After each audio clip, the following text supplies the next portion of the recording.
देखिए, ये जो बच्चे जो अभी जिन्होंने नीट क्लियर किया है और जिनकी काउंसलिंग चल रही है, चाहे वो एमबीबीएस की सीट के लिए होगी या इवन बीडीएस की सीट के लिए, तो उनके लिए हमने एक पॉलिसी जो है इस साल से जो लद्दाख में इम्प्लीमेंट की है, जिसे हम कहते हैं कंपलसरी गवर्नमेंट सर्विस पॉलिसी।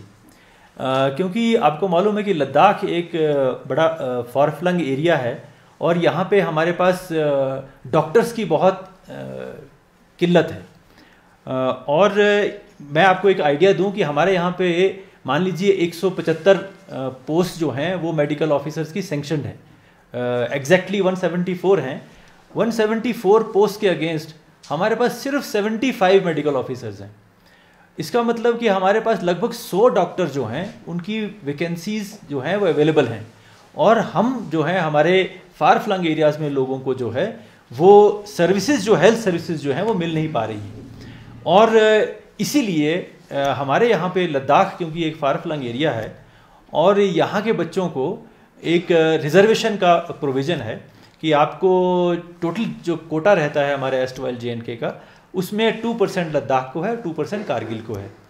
तो जाहिर बात है कि हर एक स्टेट की ये प्रॉब्लम थी, इस कंट्री में क्या ये वर्ल्ड में प्रॉब्लम है कि जब भी ये डॉक्टर्स की कमी हर जगह होती है, फार फ्लंग एरियाज़ में डॉक्टर्स का पहुंचना और डॉक्टर का वहाँ सर्व करना जो है वो जनरली वहाँ एक डेफिशिएंसी हमेशा से रहती है, और हर स्टेट में ये डेफिशिएंसी है। तो इसलिए स्टेट्स ने टाइम टाइम पे एक पॉलिसी की कि जो बच्चे डॉक्टरी करते हैं और समाज के लिए वो एक इनवैल्यूएबल या जिसे हम कहते हैं एक प्रेशियस सोर्स बनते हैं, उनको हेल्थ सर्विसेज या हेल्थ केयर सर्विसेज देने के लिए उनको किस तरीके से जो है मनाया जाए कि आप जो है यहाँ पे लोगों को सर्व करिए जिनके लिए आप डॉक्टर बने हैं। तो यही पॉलिसी जो है हमने इस साल से यहाँ शुरू की ताकि हमारी जो वैकेंसीज़ हैं वो तो पूरी हों, क्योंकि हमारी वैकेंसीज़ अगर हमारे लोग नहीं पूरा करेंगे, हम बच्चे नहीं पूरा करेंगे, यहाँ के लोग नहीं पूरा करेंगे, तो फिर बाहर से लोग आएंगे क्या। और आपको मैं बताऊं कि NHM में भी हमने जब देखा, क्योंकि यहाँ पे पहले कमी थी डॉक्टर्स की, तो हमारे पास महाराष्ट्र से बच्चे हैं, कर्नाटका से बच्चे हैं, तो इतने दूर से आके वो यहाँ पे NHM में भी काम कर रहे हैं। लेकिन ये रेगुलर वैकेंसीज़ की मैं बात कर रहा हूँ। तो हमने इस साल से जो बाकी स्टेट्स ने किया हुआ है कि आप जब आप MBBS पूरी कर लेंगे, तो जब आप करने जा रहे हैं, अगर आप कोटा से जा रहे हैं, अगर तो आप मेरिट से जा रहे हैं तो फिर ठीक है, आप अपनी मर्जी है, आप मेरिट से जाइए और आगे फर्दर मेरिट से कुछ और भी करिए, तो उसमें कोई नहीं है, क्योंकि आप एक कॉम्पिटिटिव तरीके से जा रहे हैं जिसमें कि आपका कोई ऑब्लिगेशन नहीं है अपनी प्लेस ऑफ बर्थ के ऊपर या जहाँ से आप रहते हैं। लेकिन जब आप उस इलाके के कोटा से जा रहे हैं तो जाहिर बात है कि एक मॉरल ऑब्लिगेशन बनती है कि आप यहाँ पे सर्व करेंगे। तो इसीलिए हमने ये एक, बाकी स्टेट्स ने हर जगह ये पॉलिसी है, हमने भी ये पॉलिसी यहाँ पे लगाई कि जो बच्चा MBBS यहाँ से कोटा से करेगा, यहाँ के कोटे को इस्तेमाल करके करेगा, वो यहाँ पे आके सर्व भी करेगा। तो उसके लिए हमने उसके लिए बॉन्ड, एक प्रोविज़न जिसे हम कहते हैं कंपलसरी बॉन्ड जो है वो रहता है। बॉन्ड एक किस्म का अंडरटेकिंग होता है, ये एक कागज़ होता है जो बच्चा जब वो काउंसलिंग कर रहा होता है नीट में, ये जो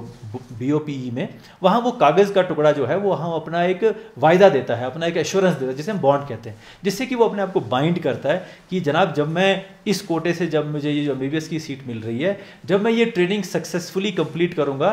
तो मैं आपको इन्फॉर्म करूँगा, एडमिनिस्ट्रेशन ऑफ UT को इन्फॉर्म करूँगा कि मेरी ट्रेनिंग अब कंप्लीट हो चुकी है। और जब वो हमें इंटीमेट करेगा कि अब इस बच्चे की ट्रेनिंग कंप्लीट हो गई है, तो फिर ये हमारे पे फ़र्ज़ आयद होगा कि हम उसको 10 महीने के अंदर जो है यहाँ पे एक नौकरी दें, ताकि उसको यहाँ पे सर्व करने का मौका मिले। अगर UT एडमिनिस्ट्रेशन उस वक़्त जब उसने हमें इंटीमेट कर दिया कि मेरी ट्रेनिंग ख़त्म हो गई, 10 महीने तक उसको कोई जॉब नहीं देती है, फिर वो फ्री है, फिर वो इस बॉन्ड से एकदम फ्री हो जाता है। तो इससे किसी से कोई पैसा नहीं लिया जाता, किसी से कोई अमाउंट नहीं लिया जाता, सिर्फ उससे एक एश्योरेंस ली जाती है कि जब आप ट्रेनिंग अपनी कंप्लीट करेंगे तो आपको आपका फ़र्ज़ आयद होता है, एक मॉरल ऑब्लिगेशन है आपके ऊपर कि आप यहाँ आएंगे और यहाँ के लोगों को अगर ज़रूरत होगी, यहाँ अगर वैकेंसी होगी तो आप यहाँ पे सर्व ज़रूर करेंगे। तो ये एक ऐसा एक जो ऑप्शन हमने, या एक तरीका है, ये हर स्टेट्स में अप्लाई होता है, हर UT में अप्लाई होता है, ताकि हम इनकरेज करें कि जो यहाँ के बच्चे हैं वो यहाँ सर्व करें। और देखिए, जब ये बच्चे यहाँ सर्व करेंगे, जो बच्चा, मैं खुद डॉक्टर हूँ, मैंने भी गांव में सर्व किया, बहुत दूर गांव में सर्व किया है, वो आप उसको इमेजिन नहीं करते वो कितना दूर इलाका था JNK का, लेकिन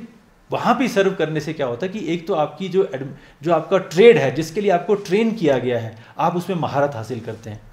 आप एक कामयाब डॉक्टर तभी बन सकते हैं जब आप नुब्रा में सर्व करेंगे, जब आप न्योमा में सर्व करेंगे, जब आप चुशूल में सर्व करेंगे। चुशूल में कर्नाटका का बच्चा अगर सर्व कर सकता है तो आप भी सर्व कर सकते हैं। तो आप 5 साल जब यहाँ पे सर्व करेंगे, चाहे 3 साल यहाँ पे जब सर्व करेंगे, तो आप में वो जो एक्यूमन है, जो आपकी जो आपकी एफिशिएंसी है, जो आपको जो ट्रेड जो आपने सीखा,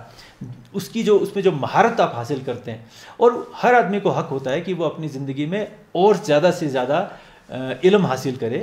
ग्रेजुएशन के बाद पोस्ट ग्रेजुएशन करे, पोस्ट ग्रेजुएशन के बाद सुपर स्पेशलाइजेशन करे, सुपर स्पेशलाइजेशन के बाद अगर और कोई स्पेशलाइजेशन है वो उसको फ्रीडम है। लेकिन क्योंकि आपका करियर बहुत लंबा होता है, तो सबसे बड़ा फ़र्ज़ हमारा सोसाइटी की तरफ भी होता है कि हम पहले अपनी उस सोसाइटी को जहाँ की डॉक्टर्स की 60% कमी है, हम वो भी पूरा करने में हेल्प करें। और यही मेरा इन बच्चों से है कि ये एक सिस्टम शुरू हुआ है, इसमें कोई आपको मॉनिटरी ऑब्लिगेशन नहीं है, आपसे 1 रुपया भी कोई नहीं लेगा। सिर्फ आपको एक अंडरटेकिंग देनी होती है कि जिस दिन मेरी MBBS की ट्रेनिंग खत्म हुई या जिस दिन मेरी BDS की ट्रेनिंग खत्म हुई, तो मैं आपको ये एक नोटिस देता हूं कि अब मुझे आप 10 महीने के अंदर नौकरी दे दीजिए। अगर आप मुझे 10 महीने के अंदर नौकरी नहीं दे पाएंगे तो फिर मैं इस आपके बंधन से मुक्त हूं। I am free from your bond and then I can serve or even do pursue a higher studies anywhere else. तो ये एक ऐसा स्टेप है, ये हमारी पूरी कोशिश है कि जितने भी हमारे यहाँ पे खाली पोस्ट हैं, मेडिकल ऑफिसर की कमी कोई नहीं पूरी कर सकता सिवाय मेडिकल ऑफिसर के। ये एक ऐसी जगह है जहाँ का सब्स्टिट्यूट नहीं हो सकता। तो ये एक ऐसी पोस्ट है जिसका सब्स्टिट्यूट कहीं मिलता नहीं है। तो इनको ही सर्व बच्चों को जो है एनकरेज हम करते हैं कि आप यहाँ सर्व करिए। और मुझे पूरी उम्मीद है कि ये बच्चे जिनका आज की डेट में जो मैंने बच्चे देखा है कि उनमें एक मोरालिटी बहुत हाई है। वो ये जानते हैं कि अगर समाज से हमने इतना लिया है, सोसाइटी से हमने इतना लिया है, तो हमें सोसाइटी को कुछ वापस भी करना है। और इन द बार्गेन एक तो उनका नाम होता है, लोग आपको याद रखते हैं। मुझे याद है जब मैं पहली बार जब असिस्टेंट सर्जन लगा भलेसा इलाके में, मैं JNK का एक काफ़ी फार फ्लंग एरिया है जहाँ सड़क भी बड़ी उन दिनों नहीं थी, बिजली बिल्कुल नहीं होती थी, बहुत कम बिजली आती थी। तो वहाँ भी मैंने सर्व किया। लेकिन सबसे जो खूबसूरत लम्हात मेरे ज़िंदगी के हैं वो उस पीरियड के हैं। और वो लोग आज भी जब मुझे मिलते हैं तो वो इतने खुश होते हैं कि जनाब आपने वहाँ हमें सर्व किया और हमारी सेवा की, वो आज भी याद रखते हैं। तो ये एक सर्विस टू ह्यूमैनिटी है, लोगों की सर्विस है। तो मैं बच्चों से यही अपील करूँगा कि आप जो है ज़रूर इस सर्विस को करें, क्योंकि ऐसा मौका ज़िंदगी में, लोगों की सर्विस करने का मौका जो ज़िंदगी में बार बार नहीं आता। और डॉक्टर की जो एक जो इज़्ज़त है हमारी समाज में, और डॉक्टर्स जो एक भगवान मानते हैं उसको, आप इसको गांव में जाके अगर सर्व करेंगे तो आपको वो इसका सिला मिलेगा जो आपको इस ज़िंदगी में नहीं बल्कि आने वाली ज़िंदगी में भी आपको इसका बहुत ज़्यादा फ़ायदा होगा। सो यही मैं बच्चों को जो है कि मैसेज देना चाहता था।